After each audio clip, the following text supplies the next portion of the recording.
গল্পের নাম ফ্রি ফায়ারের লবি থেকে বিদায় গু। সুলতানা আর আসিফ প্রথমবার দেখা হয়েছিল ফ্রি ফায়ারের একটি স্কোয়াড ড্যাঙ্ক ম্যাচে। সেদিন দুজনেই খুব ভালো খেলেছিল, ম্যাচ জিতে যায় এবং সেই জয়ের আনন্দেই আসিফ তাকে ফ্রেন্ড রিকোয়েস্ট পাঠায়। সুলতানা গ্রহণ করে আর তারপর শুরু হয় রাতের পর রাত কথা, স্কোয়াড গেম আর ধীরে ধীরে এক ভার্চুয়াল প্রেম। সুলতানা নাম রেখেছিল তার আইডিতে খুসৌথানে কুইন আর আসিফ ছিল সুমজেসেফ এক। তাদের পরিচিতি গেমের দুনিয়ায় ছড়িয়ে পড়ে। গিল্ড, গিফট, পেট, গান, স্কিন সব কিছুতেই তারা ছিল একে অপরের সাপোর্ট। গেমের মাঝে যখন সুলতানা নক হয়ে যেত, আসিফ বলে উঠত, তুই মরবি না, আমি আছি। সেই এক লাইনেই যেন সুলতানা নিজেকে পৃথিবীর সবচেয়ে ভাগ্যবতী মনে করত। কিন্তু সময়ের সঙ্গে সঙ্গে গেমে আসিফের পরিচিতি বাড়তে থাকে। নতুন নতুন গিল্ড, নতুন টিমমেট আর মাঝে মাঝে সুলতানাকে বাদ দিয়েই সে স্কোয়াড পূর্ণ করত।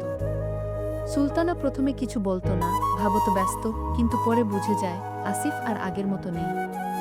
একদিন রাতে তারা দুজন ম্যাচে ছিল। ম্যাচের মাঝখানে সুলতানা জিজ্ঞেস করল, তুমি কি আমাকে আর আগের মতো ভালোবাসো? আসিফ কিছুক্ষণ চুপ করে থাকল। তারপর হেডশট দিয়ে এক প্লেয়ার মারার পর বলল, তুই ভালো, কিন্তু আমার গেমের ক্যারিয়ার এখন বড় হচ্ছে রে। তোর সাথে থাকলে আমি পিছিয়ে পড়ব। সুলতানা কিছুই বলেনি। ম্যাচ শেষে শুধু গেম থেকে লিভ দিয়ে বেরিয়ে গেল। পরদিন দেখা গেল সৌথানে কুইন কি আইডির নাম বদলে হয়েছে কি লাস্টলা বেগু। আর বায়োতে লেখা ছিল, হেরে গেছি না, নিজেকে সরিয়ে নিয়েছি।